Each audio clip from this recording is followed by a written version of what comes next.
નમસ્કાર મિત્રો, જય માતાજી। સ્વાગત છે એક નવા વિડીયોમાં। તો આજની વાત છેલ્લે સુધી સાંભળવા નમ્ર વિનંતી। તો ચાલો શરૂ કરીએ આજની વાત। જેઠ અમાવસની રાતે પુલકિત અને માનસીના ઘરેથી ખૂબ જ જોરથી અવાજ આવી રહ્યા હતા। આકાશમાં ચામાચીડિયા તેમના ઘરની આજુબાજુ ખૂબ જ શોર મચાવી રહ્યા હતા। બધા જ ગામવાળા તેમની ઘરની બહાર જ આવીને ઘરની બારીમાંથી પુલકિત અને માનસીને દેખી રહ્યા હતા। માનસી તો સ્તબ્ધ થઈને બેઠક રૂમમાં વચ્ચેની ખુરશીમાં બેસી હતી, પણ પુલકિત એક દિવાલથી બીજી દિવાલે જઈને વારંવાર અથડાતો હતો, તો ઘડીકમાં હવામાં જ આમ તેમ ફરતો હતો।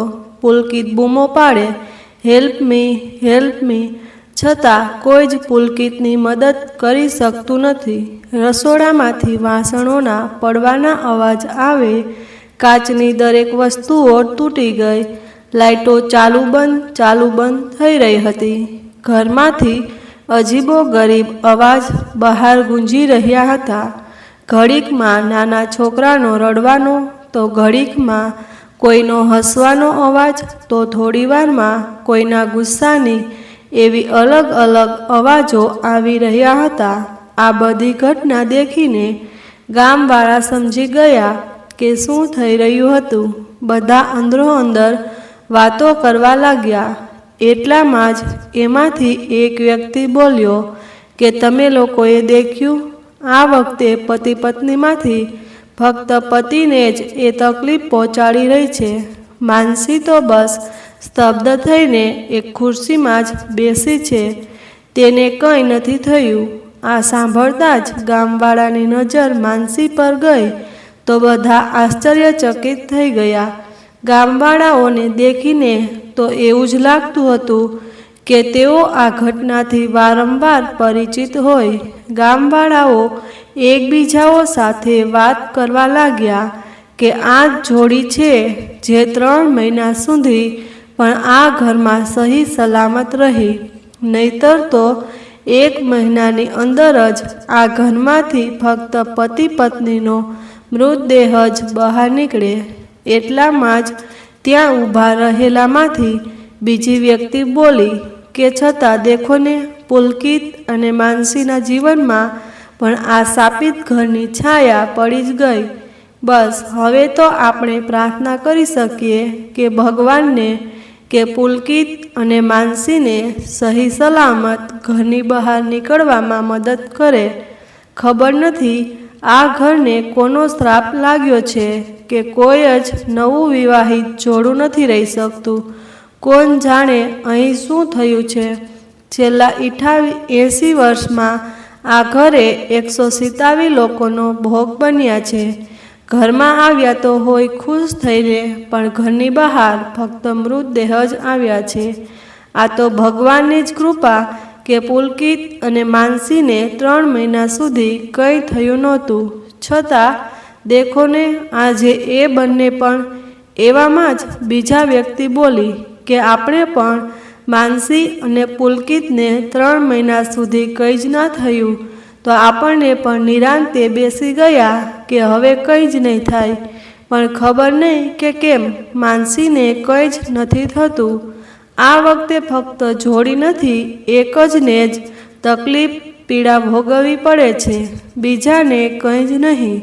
આ સાંભળતા જ બધા હા હા હા કહીને અવાજ કરવા લાગ્યા। એટલામાં જ ગામવાળા કહેવા લાગ્યા કે આપણે આપણા મંદિરના પંડિત શ્રી દયાનંદ સ્વામીજીને બોલાવવા જ પડશે, આ જાણ કરવી જ પડશે। સ્વામીજી જોડે આ બધાનો કોઈના કોઈ રસ્તો જરૂર મળી રહેશે। ગામવાળા બધા હા હા હા, ચાલો આપણે બધા જઈને બોલાવી આવીએ સ્વામીજીને, આપણા સાથે જ લઈને આવીશું, કહીને બધા જ લોકો મંદિર તરફ પ્રસ્થાન થવા લાગ્યા। ગામવાળા રસ્તામાં બધી વાતો કરતા 1 કલાકમાં તો મંદિર પહોંચી પણ ગયા। ગામવાળા બધા મંદિરની અંદર જઈને સ્વામીજીને પ્રણામ કરવા લાગ્યા। સ્વામીજી, એ બધાને પૂછ્યું કે શું થયું છે? તમારા માતા ઉપર આવી ચિંતાની લકીર સાથે ભયની રેખાઓ કેમ છે? ગામવાળાએ બધી ઘટનાઓ સ્વામીજીને કહી સંભળાવી. સ્વામીજી સાંભળીને ગામવાળા જોડે ગામ તરફ રવાના થઈ ગયા. રસ્તામાં બધા પોતપોતાના મંતવ્ય રજૂ કરતા હતા, અલગ અલગ અટકળો લગાવતા હતા, પણ આખા રસ્તામાં બસ સ્વામીજીના મુખ અને દિમાગમાં બસ એક જ વાત કે તે આવી ગઈ છે, તે તેની ઢીંગલીને લેવા આવી ગઈ છે. એવામાં એક વ્યક્તિ સાંભળીને સ્વામીજીને પૂછવા લાગ્યો, સ્વામીજી કોણ આવી ગયું છે? કોણ છોકરીને લેવા આવી છે? તમે ઢીંગલીને ઓળખો છો? સ્વામીજી સ્વામીજી પણ સ્વામીજી કંઈ પણ જવાબ આપ્યા વગર પોતાના હાથમાં માળા કરતા કરતા બસ ચાલ્યા જ કરતા હતા. સ્વામીજી અને ગામવાળા બધા ગામમાં પહોંચી ગયા. સ્વામીજી ગામમાં પહોંચીને તેમના હાથમાં એક લોખંડનું ચપ્પુ લઈને તરત જ પુલકિતની ઘરની બહાર ગયા અને ઘરની બારીમાંથી પુલકિત અને માનસી ઉપર એક નજર નાખી. સ્વામીજીની નજર પહેલાં પુલકિત ઉપર પડી. પુલકિત હવામાં આમ તેમ થઈને ઘરની દરેક દિવાલે અથડાતો હતો, બૂમો પાડે જતો હતો, કોઈ તો મને બચાવો પ્લીઝ, કોઈ તો બચાવો. માનસી. ત્યારબાદ તુરંત જ સ્વામીજીની નજર માનસી ઉપર પડી. સ્વામીજી માનસીને દેખીને અચંબિત થઈ ગયા. સ્વામીજી મંત્ર બોલવાનું શરૂ કર્યું. મંત્રોના ઉચ્ચારથી માનસીની નજર સ્વામીજી ઉપર પડી. સ્વામીજી અને માનસીની નજર એક થવાની સાથે જ માનસી 2 સેકન્ડમાં જ બેહોશ થઈને નીચે પડી ગઈ. માનસીના નીચે પડવાની સાથે જ હવામાંથી એક ઝાટકે પુલકિત પણ નીચે પડી ગયો. ગામવાળા પુલકિત અને માનસીને દેખવા માટે એકત્રિત થવા લાગ્યા. બધા જ લોકો પુલકિતના ઘરમાં નજર ફેરવવા લાગ્યા. પુલકિતની મદદ કરવા માટે ગામવાળા ઘરની અંદર જવા માટે તૈયાર થઈ ગયા હતા અને એટલામાં જ સ્વામીજીએ બહારથી બૂમ પાડી, પુલકિતના ઘરમાં સવાર પડે ત્યાં સુધી કોઈ જ આ ઘરમાં નહીં જાય. હું જ્યાં સુધી આદેશ ન આપું ત્યાં સુધી પુલકિત અને માનસીના ઘરનો દરવાજો કોઈ જ નહીં ખોલે. હું તેને ઘરની બહાર રક્ષા કવચ લગાવું છું.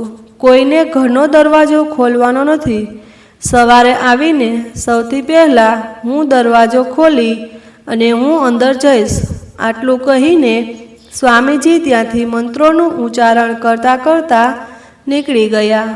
રાતના 3 વાગ્યા હતા અને ગામવાળા એકબીજા સાથે વાતો કરવા લાગ્યા અને ધીરે ધીરે થોડા સમય પછી બધા પોતપોતાના ઘરે જવા લાગ્યા. બધાના મગજમાં બસ એક જ વિચાર, હવે શું થશે? પુલકિત અને માનસી કેમ હશે? આ વિચારવાની સાથે ક્યારે સવાર પડી ગઈ એ ખબર જ ના પડી. સવારના 5 વાગે સ્વામીજી ગામમાં આવી ગયા હતા. સ્વામીજી પુલકિતના ઘરની બહાર મંત્રો કરીને રહ્યા હતા. એટલામાં જ ગામવાળા બધા ભેગા થઈ ગયા અને સ્વામીજીને દેખવા લાગ્યા. સ્વામીજીના હાથમાં ગંગાજળનો લોટો હતો. સ્વામીજી ભગવાનનું નામ લઈને દરવાજો ખોલે છે તે એટલામાં જ ઘરમાંથી મોટી બૂમ પડે છે. સ્વામીજી મંત્રોની સાથે જ ગંગાજળનો છંટકાવ પૂરા ઘરમાં કરે છે. મંત્ર બોલવાની સાથે સ્વામીજી માનસીના માથામાં પ્રેમથી હાથ ફેરવે છે. હાથ ફેરવવાની સાથે જ માનસી હોશમાં આવી જાય છે. માનસીના હોશમાં આવવાની સાથે જ એક નજર પુલકિત ઉપર પડે છે. પુલકિતની આવી દશા દેખીને માનસી ધ્રુસકે ધ્રુસકે રડવા લાગે છે. માનસી પોતાની આંખમાં આંસુ ભરીને લોકોની સામે દેખે છે અને બધાને પૂછે છે, કોઈ તો બોલો, આ શું છે? કોઈ તો મને જવાબ આપો કે શું થયું છે? મારી અને પુલકિતની આવી હાલત આવી કેમ થઈ છે? મને કંઈ યાદ નથી. કેમ? પણ સ્વામીજીના આદેશ પ્રમાણે ગામમાંથી કોઈ લોકો માનસી અને પુલકિતની બાજુમાં કોઈ જ જતા નથી અને બસ લાચારની જેમ એકબીજા સામે દેખતા રહે છે. માનસી અને પૂરતી 3 મહિનામાં લોકો જોડે લાગણી બાંધી લીધી હતી. માનસી અને પુલકિત લાગે જ નહીં કે ગામમાં 3 જ મહિના રહ્યા હોય. બસ આટલા જ સમયમાં બંનેએ પ્રેમનું સંપાદન ખૂબ જ કર્યું છે. માનસી રડતા દેખીને ગામના બધાનું હૃદય હલી જાય છે. સ્વામીજીએ મંત્ર ઉચ્ચારણ બંધ કર્યા અને હવે ગામવાળાને છૂટી આપી કે તમે હવે પુલકિત અને માનસી સાથે વાતચીત કરી શકો છો. માનસીએ સ્વામીજી અને પુલકિતના હાથમાં એક લાલ કલરનો દોરો બાંધ્યો, જે સ્વામીજીએ પૂરી રાત જાગીને મંત્રના ઉચ્ચારણથી બનાવ્યો હતો. માનસી અને પુલકિતને કંઈ જ ખબર પડતી નથી કે આ શું ચાલી રહ્યું છે. બંને એકબીજાના સામે દેખે છે. આંખમાં અનેક સવાલો સાથે ગામવાળાના સામે દેખે છે. માનસી, એટલામાં જ સ્વામીજીએ પૂછ્યું, પૂજ્ય સ્વામીજી, આ શું ચાલી રહ્યું છે? તમે અમને જણાવો. અમારી આવી હાલત કેવી રીતે થઈ? સવાલોની માળા દેખીને સ્વામીજી ફક્ત એટલું જ બોલ્યા, એ આવી ગઈ છે એની દીકરીને શોધવા. એ આવી ગઈ છે, સાથે લઈને જ જશે. હવે કોઈને નહીં છોડે. ગામવાળા અને સ્વામીજીએ પુલકિત અને માનસીને અત્યાર સુધીની બધી ઘટના કહી સંભળાવી. સાંભળવાની સાથે જ માનસીએ બીજા સવાલો સ્વામીજી અને ગામવાળો સામે મૂકી દીધા. એવું તો શું છે આ ઘરમાં જે કોઈ પણ વિવાહિત જોડાને નથી રહેવા દેતા? 1 જ મહિનામાં તેમના મૃતદેહ બહાર નીકળે છે અને અમે જ કેમ 3 મહિના સુધી બચી ગયા? બધાની મોત કેમ આવી ભયાનક થાય છે? અને સ્વામીજી, તમે કહેતા હતા કે તે આવી ગઈ છે. કોણ આવી ગઈ છે? કોને શોધવા? આ બધું શું ચાલી રહ્યું છે? સ્વામીજીએ ખૂબ જ ધીરજ સાથે માનસીને શાંત કરતા કહ્યું, બેટા, થોડી શાંત થઈ જા. હું તારા દરેક સવાલના જવાબ આપીશ. પહેલાં તમે બંને નાહી ધોઈને સ્વચ્છ થઈ જાઓ, ભોજન કરી લો. તમે બધા જ 11 વાગે મંદિરમાં હાજર થઈ જજો. હું ત્યાં જ તમારી રાહ દેખું છું અને તારા દરેક સવાલના જવાબ તને મળી જશે. સ્વામીજી ઊભા થઈને મંદિર તરફ જવા માટે રવાના થઈ ગયા અને ગામવાળા બધા પોતપોતાના કામ પર લાગી ગયા. ચાલ્યા ગયા. બાજુમાં રહેતા સવિતા માસીએ માનસીના ગાલ ઉપર હાથ ફેરવતા કહ્યું કે બેટા, ચિંતા ના કર. સ્વામીજી બધું ઠીક કરી દેશે. તું ભગવાન ઉપર ભરોસો કર. જા તું અને પુલકિત તૈયાર થઈ જાઓ અને હા, હું તમારા બંનેનું જમવાનું મારા ઘરેથી લાવું છું. આટલું કહીને સવિતા માસી તેમના ઘર તરફ જતા રહ્યા. બધા જ ગામવાળા 10:30 ગામના ચોકે એકઠા થઈ ગયા. માનસી અને પુલકિત પણ આવી ગયા હતા. 11 વાગવામાં હજી 10 મિનિટ બાકી હતી ને બધા જ મંદિરે પહોંચી ગયા. મંદિરના દર્શન કરી સ્વામીજીને પ્રણામ કરીને બધા જ મંદિરમાં પોતાનું સ્થાન લઈ લીધું. સ્વામીજીની નજર માનસી ઉપર પડી. હજી આંખમાં એ જ દર્દ, આંખમાં એ જ સવાલોની શૃંખલા, મનમાં બેચેની લઈને બેઠી હતી. સ્વામીજીએ બધાની સામે એક નજર ફેરવીને કહ્યું, કોઈ વ્યક્તિ આ ચક્રની બહાર નહીં જાય. જેને પણ જવું હોય એ અત્યારથી જ જતા રહેજો. ગમે તેવા સંજોગો આવે છતાંય આ ચક્રની બહાર કોઈને પણ પગ મૂકવાનો નથી. આટલું કહીને સ્વામીજી એ તેમની વાત કહેવાની શરૂ કરી. 80 વર્ષ પહેલાંની વાત છે. ગામમાં નવા મહેશભાઈ રહેવા આવ્યા હતા. મહેશભાઈ જોડે પૈસા તો એટલા કે મૂકવાની જગ્યા ના હતી. ધનવાન સાથે ઘમંડ પણ ભરી ભરીને આપ્યો હતો. મહેશભાઈના ઘરે મહેશભાઈ, તેમની પત્ની લીલાબેન અને તેમનો પુત્ર મોન્ટુ રહેતા હતા. લીલાબેનનો સ્વભાવ સરસ હતો, પણ મહેશભાઈના જોડે તો પૈસા સાથે ભંડોળ હતો, ઘમંડ ચાલાકીની સાથે નજર પણ એવી જ ખરાબ, અને પૈસાના લીધે મોન્ટુનો સ્વભાવ અને વ્યવહાર પણ ખરાબ. નાના માણસોને તો પગની જૂતી સમજે. મહેશભાઈના ઘરે રામુ કાકા કામ કરતા હતા. રામુ કાકાને એક દીકરી હતી. દીકરીના ઘરે દીકરી હતી. ઘણા સમય પછી પણ તેના ખોળે દીકરો ના અવતર્યો. દીકરો ના હોવાથી તેના સાસરિયા ખૂબ જ હેરાન કરે દીકરીને. તેથી રામુ કાકા તેમની દીકરી પાયલ અને ગુડિયા મીરાને ઘરે લઈને આવી ગયા.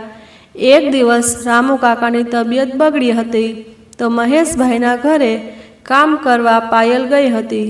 પહેલા દિવસે મોન્ટુ પાયલનો હાથ પકડીને અડપલા કરવા લાગ્યો હતો. પાયલ મોન્ટુથી બચીને ભાગી જાય છે.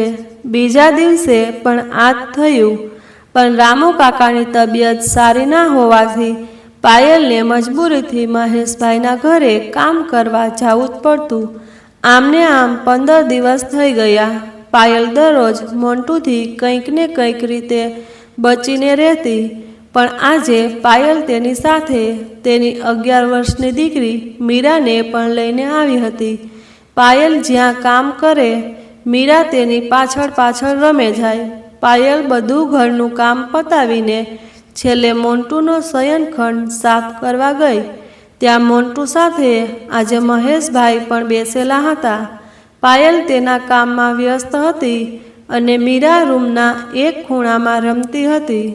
મહેશભાઈની નજર મીરા ઉપરથી હટે જ નહીં અને મોન્ટુની પાયલ ઉપરથી. મહેશભાઈ મીરાને ચોકલેટ અને રમકડાં આપવાના બહાને બીજા રૂમમાં લઈ ગયા. બેટા બેટા કહીને મીરાના શરીરના અલગ અલગ અંગને સ્પર્શ કરવા લાગ્યા. મહેશભાઈના મગજમાં દાનવે જન્મ લઈ લીધો હતો. બીજી બાજુ મોન્ટુ પણ પાયલને અલગ અલગ બહાને સ્પર્શ કરતો હતો. મોન્ટુને ખબર હતી કે તેની મમ્મી ઘરે નથી તો કોઈ નહીં આવે વચ્ચે. મોન્ટુ પાયલ સાથે જબરદસ્તી કરવા લાગ્યો. ગમે તે કરીને પાયલ ત્યાંથી ભાગીને મીરા જોડે જતી જ હતી. પણ રૂમનો દરવાજો ખોલતા જ પાયલના નીચેથી જમીન હટી ગઈ. પાયલે તાકાતથી મહેશભાઈને ધક્કો મારીને મીરાના ઉપરથી દૂર કર્યા અને એક ઝંઝાહિત થપ્પડ મહેશભાઈના ગાલ ઉપર છાપી દીધી. મહેશભાઈએ જોરથી બૂમ પાડીને કહ્યું, પાયલ, તું એક નોકરાણી છે. માલકિન બનવાની કોશિશ ના કર. તારા અને તારી 2 કોડની દીકરીની જગ્યા તો અમારા જેવાની પગ નીચે જ છે. આવો અવાજ આવવાથી મોન્ટુ તરત જ મહેશભાઈના રૂમમાં આવી ગયો. રૂમનું દ્રશ્ય દેખીને મોન્ટુ બધું સમજી ગયો. મોન્ટુએ તેના પિતાનો વિરોધ કરવાની જગ્યાએ મોન્ટુમાં પણ હવસ જાગી ગઈ. મોન્ટુએ પાયલને એક જ થપ્પડ મારીને જમીન ઉપર નાખી દીધી. મોન્ટુ પાયલ ઉપર જબરદસ્તી કરવા લાગ્યો. પાયલ તેની જાતને બચાવતી હતી. બચાવતા બચાવતા તેની નજર મીરા ઉપર પડી. પાયલ જોર જોરથી રડવા લાગી અને ગુસ્સાની જગ્યાએ ભીખ માંગવા લાગી. મહેશભાઈ જોડે, સાહેબ, મહેરબાની કરીને મારી મીરાને છોડી દો. એ ખૂબ જ નાની છે. મારા સાથે જે કરવું હોય એ કરો, પણ મારી મીરાને છોડી દો કહીને વારંવાર વિનંતી કરવા લાગી. પણ મહેશભાઈ તો જાણે હવસનો શેતાન તેના માથા ઉપર ચડી ગયો હતો. મહેશભાઈએ પણ ભૂલી ગયા કે આ તો 11 વર્ષનું નાનું ફૂલ છે જેને હજી ખીલવાની વાર છે. એક બાજુ પાયલ રડે અને બીજી બાજુ મીરા જોર જોરથી બૂમો પાડે, મને છોડી દો, મને દુખે છે, મને બહુ દુખે છે, મને છોડી દો, મમ્મી, મમ્મી કહીને મીરા બૂમો પાડે છે. છતાં મુકેશભાઈમાં ઇન્સાનિયત તો રહી જ નથી. મીરા જેટલા ઊંચેથી બૂમો પાડે એટલી જ તાકાત વધારે લગાવતા. આ દેખીને મોન્ટુએ પણ હવસ ચડી ગઈ અને પાયલ સાથે પણ તેને આ રીતે કર્યું. પાયલ તેની દીકરીનો અવાજ સાંભળીને ડૂસકે ને ડૂસકે રડતી, પણ બે નામર્દોની સામે તેની તાકાત ઓછી પડી ગઈ.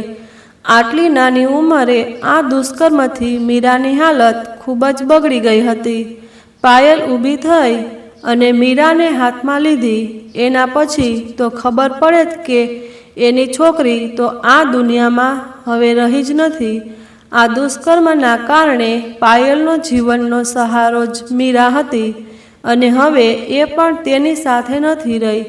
પાયલ આ બધું સહન ના કરી શકે અને તે મીરાને લઈને ગામના વડીલો પાસે ન્યાય માગવા ગઈ. મુકેશભાઈનો પરિવાર ખૂબ જ પૈસાદાર હોવાથી તેમના સામે કોઈ બોલવા નહોતું માગતું. મુકેશભાઈએ પાયલનું મોં બંધ રાખવા માટે તેના સામે પૈસા નાખ્યા. પાયલ માટે તો જીવન જ ન હતું, એ બધું જ મીરા હતી. પણ તેની વાત કોઈએ ના સમજી. ના ગામમાં તેને ન્યાય કર્યો, ના કોઈ તેના માટે આવીને ઊભું રહ્યું. પાયલના હાથમાં મીરાની લાશ દેખીને મુકેશભાઈના ઘરને શ્રાપ આપતા કહ્યું, જા, આજ પછી તારા ઘરમાં જે પણ આવશે તે ખુશ નહીં રહી શકે. 1 મહિનો થતાં તેનું મૃતદેહ બહાર આવશે. તો સાંભળ, તને આ ઘર પ્રત્યે લગાવ છે ને, એ જ આગળ જતાં મૃત્યુનું કારણ બનશે. તારી પ્રતિષ્ઠા નહીં રહે અને તારો વંશવેલો કદી આગળ નહીં વધે. મારો શ્રાપ દરેક જન્મમાં તારે ભોગવવો જ પડશે. આટલું કહીને પાયલ ત્યાં રહેલા ચપ્પાથી પોતાના હાથની નસ કાપીને ત્યાં જ પોતાનો દેહ આપી દે છે. મૃત્યુ પામતા પહેલાં પાયલ બોલે છે, હું ફરીથી આવીશ મારી મીરાને લેવા અને તારે વંશવેલાને નાશ કરવા. તે જે મારી દીકરી જોડે દુષ્કર્ય કર્યું એ તો સદાય તને યાદ રહેશે.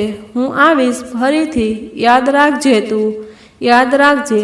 ના અવાજ ચારે બાજુ ગૂંજતા પાયલની આત્મા તેના શરીરમાંથી દૂર થઈ જાય છે. થોડા દિવસ પછી મહેશભાઈ માનસિક સ્થિતિ ગુમાવવા લાગ્યા. તેમને દરેક જગ્યાએ પાયલ અને મીરાનો અવાજ અને પાયલનો શ્રાપ ગૂંજતો હતો. મોન્ટુની પણ તબિયત ખરાબ રહેવા માંડી હતી. વિદેશની દવા કરાવીને મોન્ટુની તબિયતમાં સુધારો પણ થયો હતો. સારી છોકરીને દેખીને લગ્ન પણ કરાયા. મોન્ટુના ઘરે પારણું બંધાયું. સરસ એક દીકરાને જન્મ આપ્યો. પણ 11 દિવસ થતાં જ પાયલનો અવાજ ફરીથી એ ઘરમાં ગુંજવા લાગ્યો અને 12મા દિવસે સવારે બાળકને રમાડવા માટે હાથમાં લીધો ત્યારે ખબર પડી કે બાળકનું મૃત્યુ થઈ ગયું છે. ઘરમાંથી જોરશોરથી પાયલનો હસવાનો અવાજ સંભળાયો હતો. થોડા વર્ષો ગયા પછી મોન્ટુને ફરીથી એક બાળકને જન્મ આપ્યો. બાળક ખૂબ જ તંદુરસ્ત હતો, છતાં એ પણ બાળક 11મા દિવસે મૃત્યુ પામી ગયો. વારંવાર આ ઘટના થવાથી મોન્ટુ પણ તેની માનસિક સ્થિતિ ગુમાવી બેઠો હતો. તેની પત્ની ઘર છોડીને જતી રહી હતી. મોન્ટુ પસ્તાવાની સાથે બોલે છે, મમ્મી, અમે જે કર્યું એ ખોટું હતું, પણ તે કેમ આવું કર્યું? તે આ મિલકત અને મોભાને સાચવવા માટે તે મીરાના દેહની અસ્થિ હજી પણ સાચવીને રાખી છે. ત્યારે એ રામુ કાકાને આપી દેવાની હતી. અમે તો માફીના કાબિલ પણ નથી, પણ તું આટલી સમજદાર હોવા છતાં તે કેમ ભૂલ કરી? લીલાબેનની આંખોમાંથી ટપ ટપ આંસુ વહેતા હતા. મારી ભૂલ છે, પણ મને એમ હતું કે હું એની દીકરીની અસ્થિ સાચવીને રાખીશ તો એ આપણા પરિવારને નુકસાન નહીં પહોંચાડે. પણ હું ખોટી પડી. તે તેની દીકરીના ન્યાય માટે જરૂર આવશે અને આપણે કંઈ નહીં કરી શકીએ. એક એક કરીને બધું જ આપણા હાથમાંથી જતું રહ્યું. લીલાબેન રડવા લાગ્યા. એટલામાં જ મોન્ટુએ શ્વાસ છોડી દીધા અને લીલાબેન પણ પાયલની જેમ જ આત્મહત્યા કરી લીધી. મુકેશભાઈ, લીલાબેન અને મોન્ટુ દરેકના મોત આ જ ઘરમાં થયા. તેમના નાના ભાઈ જોડે જતું રહ્યું. ઘરનો વહીવટ બધું હવે તેમને નાના ભાઈ કરે છે. ગામવાળાએ ના પાડ્યા છતાં મુકેશભાઈનો નાનો ભાઈ આ ઘરને હંમેશા ભાડે આપતો જ હતો. અને તેમના ડરથી ગામમાંથી કોઈ તેમને ના પણ પાડી શકતા નહોતા. 80 વર્ષોમાં 127 લોકો અલગ અલગ રીતે મર્યા છે. કોઈ પુલકિત જેવી રીતે દિવાલ અથડાઈને મર્યું છે, તો કોઈ તેની માનસિક સ્થિતિ ગુમાવી બેઠ્યું છે, કોઈ એક્સિડન્ટથી મરી ગયું. ઘરમાં લોકો અલગ અલગ બધી વસ્તુઓ દેખાતી હતી. અમુક વખત તો લાશમાંથી કીડા બહાર આવે ત્યારે તો ખબર પડે કે અંદર કોઈ મરી ગયું છે.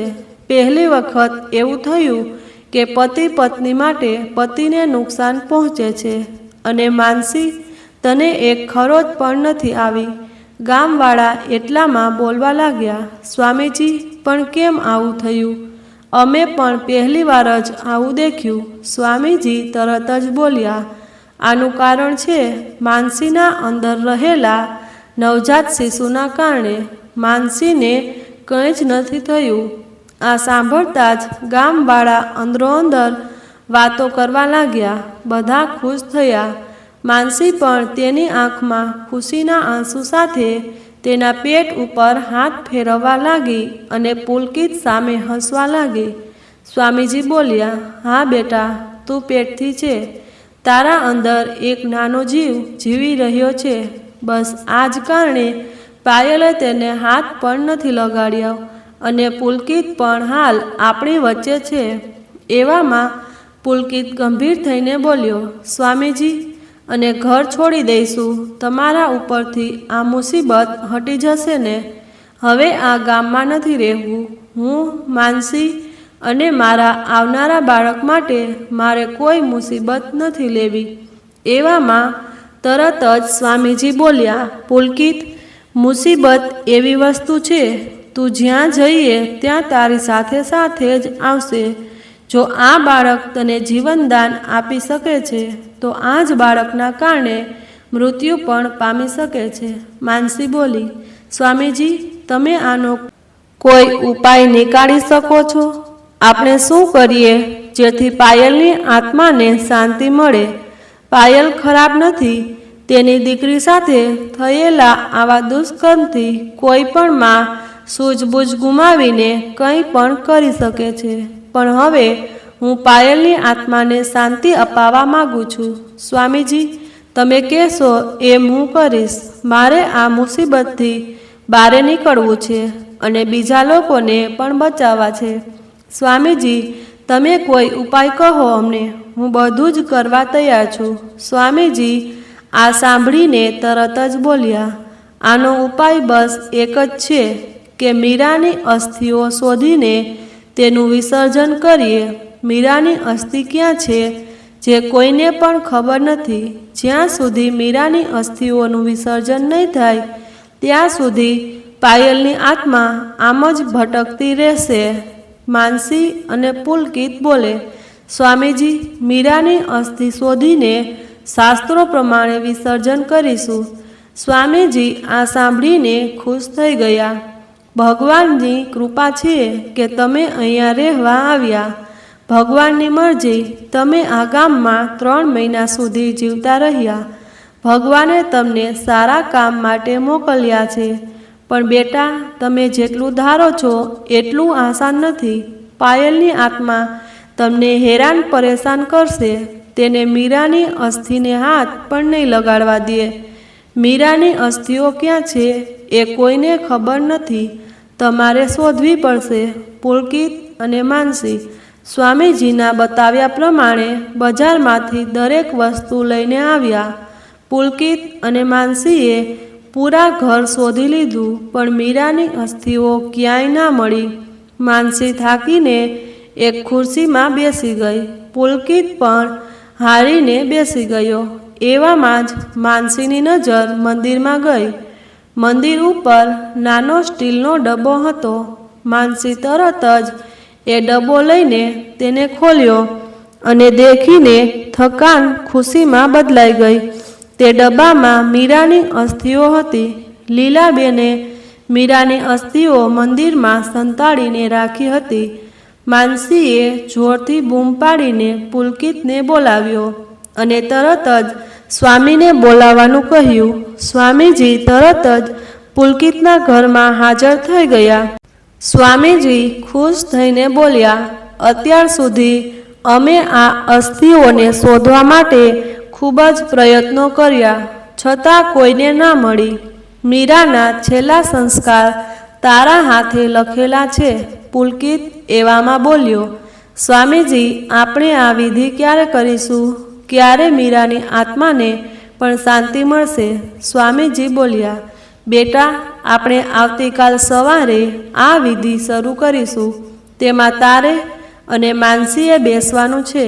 યાદ રાખજે બેટા, તમને બંનેને કંઈ જ નહીં થાય. ભગવાનની કૃપા છે તમારા ઉપર. કંઈ પણ થાય પણ તું વિધિમાંથી ઊભો નથી થતો. આટલું કહેતા જ માનસી અને પુલકિત રાજી થઈ જાય છે. બીજા દિવસે સવારે માનસી, પુલકિત અને સ્વામીજી સાથે ગામવાળા પણ પુલકિતના ઘરે વિસર્જનની વિધિમાં બેસ્યા. વિધિ શરૂ થવાની સાથે જ ઘરમાં અજીબ અજીબ અવાજ આવવા લાગ્યા. ફરીથી બસ એ જ અવાજ. નાનું બાળક રડતું હોય તો ઘડીકમાં હસવાનો અવાજ, તો ઘડીકમાં એ દર્દ ભરેલો અવાજ. આવા અનેક અવાજો ગુંજવા લાગ્યા. અવાજના કારણે બધાના જ મનમાં એક ડર છવાઈ ગયો હતો. છતાં માનસી અને પુલકિતનો સાથ આપવા માટે કોઈ જ એ વિધિમાંથી ઊભું ના થયું. બધા જ લોકો એકબીજાનો હાથ પકડીને બેસી રહ્યા. અજીબ અજીબ અવાજ થવા લાગ્યા. રસોડામાંથી વાસણ નીચે પડવા લાગ્યા. બહારથી હવા અંદર આવવા લાગી. છતાં માનસી અને પુલકિત સાચા મનથી મીરા માટે પૂજા કરતા હતા. બસ પૂજા પૂરી કરી થવા આવી જ હતી અને એટલા માટે જોર જોરથી રડવાનો અવાજ આવવા લાગ્યો. પાયલનો અવાજ ગૂંજવા લાગે. પાયલ રડતી હતી એ અવાજ બધાને સંભળાવા લાગ્યો. પાયલના અવાજમાં દર્દ, નિરાશા, તકલીફ, લાચારી અનુભવાતી હતી. પાયલના અવાજથી માનસી પણ રડવા લાગી. માનસીને અનુભવ થતો હતો કે આ બધી તકલીફ તો તેના સાથે થઈ રહી છે. એટલામાં સ્વામીજી મંત્ર બોલે છે અને પાયલનો અવાજ સ્પષ્ટ સંભળાય છે. પાયલ જોર જોરથી બોલે છે, આ જ બધા હતા જ્યાં હું મારી દીકરીનો ન્યાય માગવા ફરી હતી, પણ કોઈએ મારો સાથ પણ ના આપ્યો. હું રડતી રહી, પણ ગામમાંથી કોઈ આગળ ના આવ્યું અને આ ગામવાળા આજે મારી દીકરીની વિધિ કરે છે. 80 વર્ષ પહેલાં ક્યાં ગયા હતા? મારી દીકરી તડપીને મરી, છતાં એને ન્યાય ના મળ્યો. સ્વામીજી, એ વખતે તમે પણ હતા. તમે પણ કંઈ જ ના બોલ્યા. મૂંગા બનીને બસ દેખતા રહ્યા. તમારામાં પણ ઇન્સાનિયત નથી તો આજે કેમ તમે આવ્યા? હું મારી મીરાની રક્ષા જાતે જ કરી શકું છું. મારે કોઈની જરૂર નથી. જતા રહો બધા અહીંથી. પાયલ બોલી જ રહી હતી ને તરત જ માનસી બોલી, દીદી, હું માનસી છું. તમે તો મારો જીવ બચાવ્યો છે. તમારા જ કારણે આજે હું અને મારો બાળક જીવે છે. હું તમારી મીરાની આત્માને શાંતિ અપાવીશ. તમે મારા ઉપર ભરોસો કરો. પાયલ આટલું સાંભળતા બોલી, મને હવે કોઈના ઉપર ભરોસો રહ્યો નથી. બધા કહે છે પણ છેલ્લે કોઈ જ નથી આવતું. મારી મીરા તડપીને મરી, છતાં તેનો ન્યાય કરવા માટે કોઈ જ આગળ ના આવ્યું. હું કેવી રીતે કોઈનો વિશ્વાસ કરું? માનસી આ સાંભળતા કહે છે, દીદી, તમને મારા ઉપર વિશ્વાસ હોય તો તમે મને અને પુલકિતને પણ મારી નાખ્યા હોત. છતાં આજે અમે તમારી સામે. પાયલે કહ્યું, હું કેવી રીતે તમને મારી શકું? તારામાં એક નાનો જીવ જન્મ લઈ રહ્યો છે. મારાથી બાળ હત્યા ના થાય. આ સાંભળતા જ માનસીની આંખમાંથી આંસુ આવી જાય છે અને મનમાં દુઃખ સાથે બોલે છે, દીદી, મીરા સાથે ખૂબ જ ખરાબ થયું, પણ તમે એને આ યોનિમાંથી જવા નહીં દો તો એ કેવી રીતે નવો જન્મ લઈ શકશે? મીરાની આત્મા તડપે છે. તેને મોક્ષ જોઈએ છે. તમે તમારી દીકરી માટે મીરાને જવા દો. પાયલ જોરથી બોલે છે, મને કોઈના ઉપર વિશ્વાસ નથી.